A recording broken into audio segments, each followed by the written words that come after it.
When you first open your eyes in the morning, before the world has a chance to touch you, before messages appear on your phone or the mind begins to race toward unfinished tasks, there is a brief moment of stillness. In that moment, you are closest to your true self, but too often, that silence is overtaken by a flood of thoughts, some anxious, some heavy, some loud, and most people mistake these thoughts as their own identity. But you must remember, you are not your thoughts. You are the one who sees them arise. You are the one who watches them pass. This understanding is not just philosophical, it is practical. When you begin your day by reminding yourself of this truth, you create space between you and your thinking. In that space lies freedom. Freedom from fear, freedom from judgment, freedom from the compulsion to act out every emotion or chase every idea. The mind is like the weather. It changes, one moment cloudy, the next sunny, then perhaps a storm rolls in. But you are not the sky's mood. You are the vastness behind it. People spend their entire lives reacting to what others say, reacting to their own insecurities, reacting to memories that no longer exist except in their minds. But reaction is not mastery. Mastery begins when you observe. When a thought appears, don't follow it. Just notice it. Observe without judgment. The thought may say, "I'm not good enough." Observe it. The thought may say, "Today will be difficult." Observe that too. By simply watching, you break the chain of automatic responses that bind so many in unconscious behavior. The power of observation transforms your inner world. Imagine being able to witness anger without becoming angry. Imagine seeing fear arise without letting it dictate your choices. Imagine sadness visiting you but not overtaking you. This is not avoidance, it is presence. And presence is the most powerful state a human being can live in. Each morning, the mind will offer a script, a familiar narrative it has repeated countless times. You're behind in life. You're not enough. You must be better than others to matter. But what happens when you no longer accept the script? What happens when you simply watch it appear and dissolve, like a breath on a mirror? The story weakens, its hold loosens. And in that silence, your real voice emerges, not the voice shaped by fear or comparison, but the quiet, steady knowing that has always been there beneath the noise. Most people believe the quality of their day depends on external factors, how others behave, what news they hear, what obstacles arise. But in truth, your day is shaped most deeply by the quality of your mind. And the quality of your mind is shaped by how you relate to your thoughts. If you believe every thought, you will be a puppet, pulled in all directions.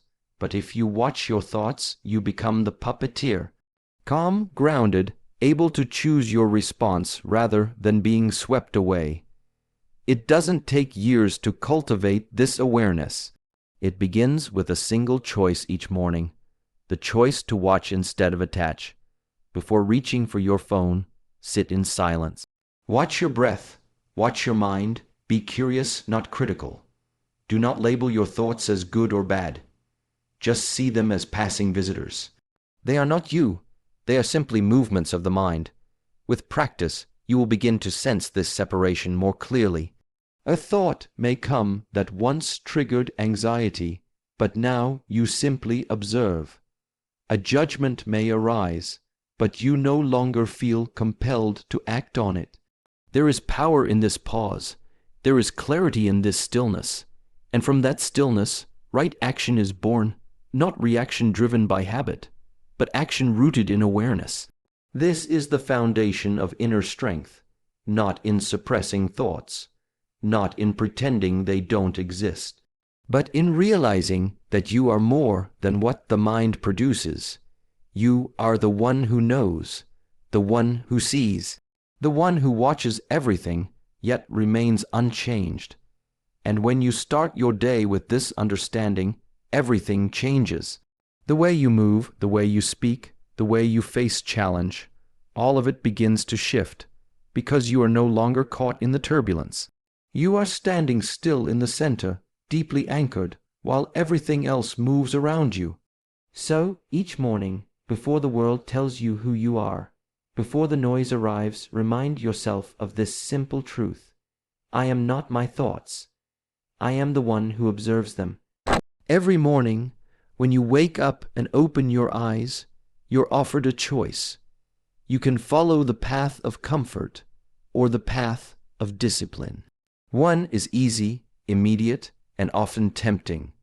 The other is difficult, deliberate, and often avoided. But only one of these paths will truly lead you toward freedom. And that path is discipline. Many people misunderstand this. They believe freedom means doing whatever they want, whenever they feel like it. They confuse impulse with liberty, but what they don't see is that chasing comfort, chasing ease, chasing constant pleasure, it leads to chains. Chains of regret, chains of weakness, chains of missed potential. Freedom is not the absence of rules. Freedom is the result of structure. Real freedom is found through discipline. When you wake up and choose to sit in silence, even when your body craves more sleep, that is discipline. When you push yourself to move, to train, to breathe deeply, even when the mind says, "Not today," that is discipline. When you say no to distractions and yes to focused effort, that is discipline, and every time you make that choice, you sharpen your spirit. You build a kind of inner strength that no one can take from you. Discipline is not about punishment. It is not about being hard on yourself. It is an act of devotion, a commitment to your own potential. It is the decision to show up for yourself even when no one else is watching. And that choice, made daily, becomes your power. It becomes your character. It becomes your peace. Most suffering in life does not come from doing too much. It comes from avoiding what must be done. It comes from postponing the difficult, ignoring the necessary, and escaping into what feels good in the moment. But short-term comfort often leads to long-term struggle. And if you truly want to grow, if you truly want to evolve, you must be willing to face that struggle now, so you can walk with freedom later. Discipline is the bridge between your current self and your highest self, and it is built not in grand gestures, but in small daily acts. Waking up early when you said you would, moving your body when it feels heavy, choosing silence over noise, choosing focus over distraction. These may seem small, but they are sacred. They are the tools with which you carve out a meaningful life. No one else can give you this. No teacher, no book, no motivation from outside will ever be enough if you do not take that first step yourself. And the first step is always the same: show up. Do what you said you would do, not because it's easy, not because it's fun, but because you gave your word to yourself. That is the highest form of respect. The world will offer many reasons to delay, to rest, to indulge. The mind will offer many excuses, but every excuse is a thread pulling you away from your strength. Discipline cuts those threads. It says, I will not be ruled by comfort. I will be led by purpose. And yes, discipline is uncomfortable. Yes, it demands effort, but that discomfort is not suffering. It is growth. It is the discomfort of transformation. Like the body growing stronger under resistance, like the spirit sharpening through stillness, that discomfort is not your enemy, it is your teacher. When you meet each morning with discipline, you begin to carry yourself differently. You speak with more clarity. You move with more intention. You are not scattered. You are focused. You are not reactive. You are grounded. And others will feel it. Not because you speak louder, but because your presence says more than words ever could. Discipline brings order to chaos. It brings rhythm to your energy. It takes all the scattered potential within you and channels it into something precise, something useful, something powerful. And over time, that power becomes peace. You are no longer at war with yourself. You no longer fight the same battles every day, because you have chosen to lead yourself again and again, with consistency, with awareness, with strength. So do not look for motivation. It will come and go like the wind. Instead, rely on your discipline. Let that be your anchor. Let it carry you when motivation fades, because it will. But your discipline, built slowly, tested daily, chosen repeatedly, will remain. Every morning when you rise, say to yourself, not just in words but in action, "Discipline is my freedom." Then prove it with your breath, with your choices, with your effort. That is where your power begins. Each morning as you wake, there is a brief window of purity before the noise of the world begins to seep in. A moment before the demands, before the comparisons, before the opinions and expectations start pressing against your mind. That moment is your opportunity to choose how you will carry yourself into the day. And if there is one thing worth anchoring into right then, it is this: I carry peace within me. Peace is not something that you find out there in the world. It is not something someone can hand you, nor something you stumble upon by accident. Peace is something you uncover. It's already within you, waiting beneath the noise, beneath the worries, beneath the constant movement of thought. But to access it, you must remember it. You must make a conscious choice every single day to step into it, not because the world is calm, but because you are.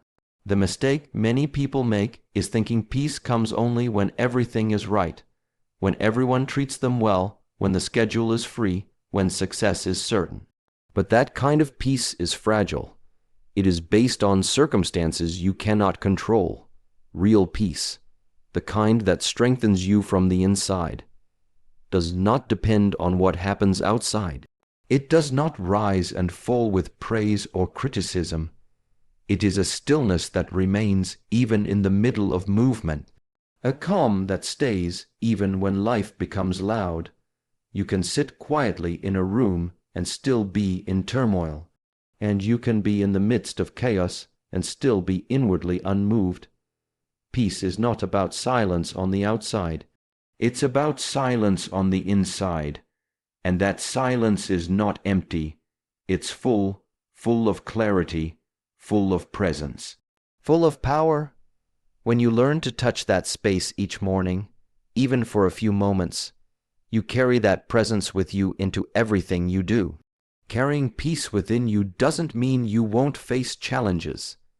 It doesn't mean people won't misunderstand you or that the day will unfold without friction. It means that no matter what arises, you meet it from a place of strength, not reactivity. You don't rush to respond. You don't allow every situation to invade your state of being. You move from within, not from what pulls you outside. It is not always easy. Some mornings you will wake and the mind will already be spinning. The weight of yesterday might still be sitting on your chest. But that is exactly when you must pause. That is when you close your eyes, inhale deeply, and remind yourself, there is peace within me, and I can return to it. The breath becomes your anchor. One inhale, one exhale, and slowly the mind begins to slow. Not because you forced it, but because you turned toward the center rather than outward into the storm. That center, that quiet space inside you, it's always there, untouched by yesterday, unbothered by tomorrow. It just waits for you to come back, and what happens when you do? Your energy becomes calm. Your decisions become deliberate. You begin to listen more, speak less, and when you do speak, your words carry weight. They are not loud, but they are clear. They are not reactive, but they are real, because they come from peace, not from pressure. Peace within is not a luxury. It is a necessity. Without it, you are easily moved by every emotion, every comment, every shift in the environment. With it, you become rooted, like a mountain that feels the wind but does not move, like a tree that bends with the storm but never breaks. That is the power of someone who has found stillness inside. Every morning, remind yourself not just with words, but with presence. Don't rush into your day. Don't immediately reach for stimulation or distraction. Begin with awareness. Begin with breath.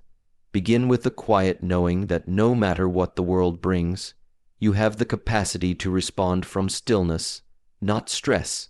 You have the strength to remain grounded, to remain centered, to remain whole. So do not seek peace in the perfect day. Create peace by how you rise to meet the day. Let your mind be calm, your body grounded, your heart steady. Let peace be the foundation you build upon. Let it be the invisible force that carries you through every conversation, every choice, every challenge. And always remember, this true peace is not found, it is chosen. And it begins the moment you choose to carry it within. When you wake each morning, it's easy to look outside yourself, to the people around you, to the circumstances of your life, to the things that feel unfair or unfinished. It's easy to point a finger and say, if they hadn't done that, I wouldn't be feeling this. Or if this part of my life were better, then I'd finally have peace. But that way of thinking leads to powerlessness. If your happiness, your focus, or your growth depends on what others do or don't do, then you have surrendered your life to chance. You've handed over your steering wheel and chosen to sit in the passenger seat, hoping the road smooths itself out. But you must understand something deeply. No one owes you anything. Not their time, not their understanding, not their approval. And once you realize that, something powerful begins to awaken inside you: responsibility. Responsibility is not a burden. It is not a punishment. It is the doorway to personal power. When you take responsibility for your thoughts, your behavior, your decisions, and even your emotional state, you stop waiting. You stop waiting for people to treat you a certain way. You stop waiting for the perfect conditions. You stop waiting for the world to hand you a version of life that makes you feel safe. And instead, you start creating. You start shaping your days with intention. You begin building, not blaming. We live in a world that often encourages you to point outward. When things go wrong, you're told it must be someone else's fault. But that mindset will keep you stuck. Because as long as someone else is responsible, then someone else has the power to fix it. And what if they never do? What if they don't change? What if the apology never comes? Will you remain where you are, bitter and waiting? Freedom begins when blame ends. That's the moment you shift from victimhood to ownership. And ownership is not about denying that others may have hurt you, or that life can be difficult. It's not about pretending everything is perfect. It's about saying, this is where I am, and I choose to respond with awareness instead of anger, with growth instead of resentment. That is true strength. The most grounded people you will ever meet are not those who have had the easiest lives. They are the ones who stopped blaming and started building. They are the ones who said, I can't control everything, but I can control how I show up. I can control the effort I give, the words I speak, the energy I bring. And that daily choice becomes their foundation. Each morning is an invitation to step into that mindset again, to look in the mirror and say, I am responsible for my life. Say it not with harshness, but with clarity, not with pressure, but with purpose. Let it be a reminder that you are not at the mercy of others. You are not waiting for permission to evolve. The life you are seeking will not come through someone else's validation. It will come when you take full ownership of your direction. Yes, people may have failed you. Yes, some situations were unjust. But what you do with those experiences, that is yours. You can carry them like wounds, or you can use them like fuel. You can keep retelling the story of what went wrong, or you can begin writing a new one.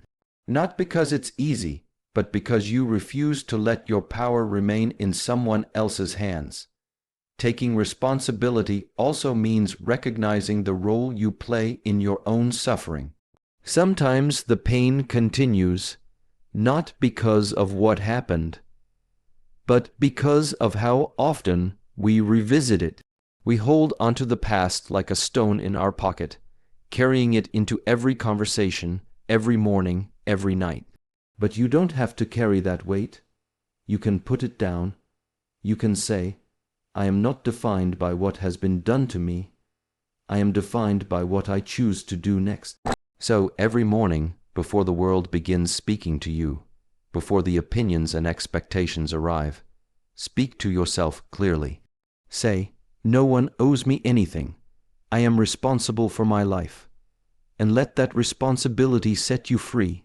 Let it be the fire that burns through excuses, the clarity that cuts through confusion.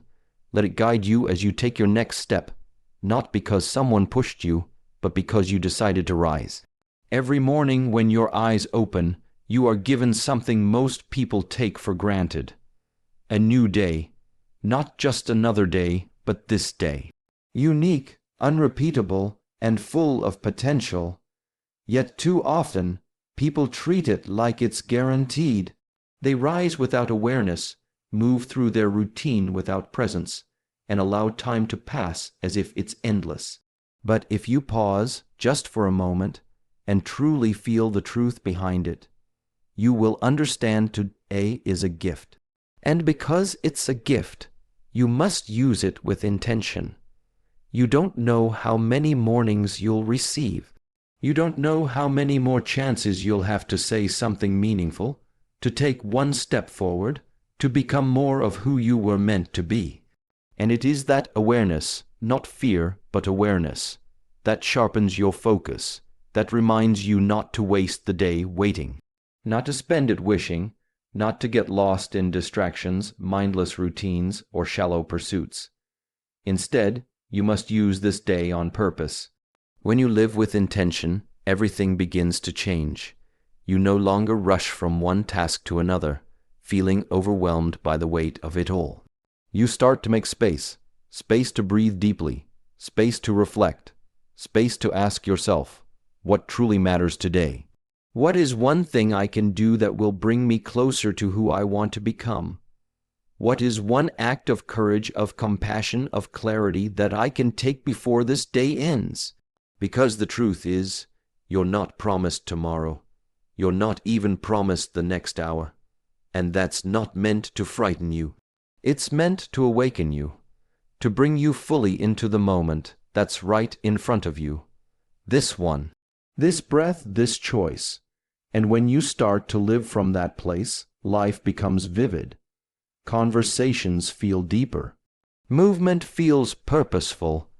And even the simple things like making your bed, preparing your food, walking in silence become sacred rituals.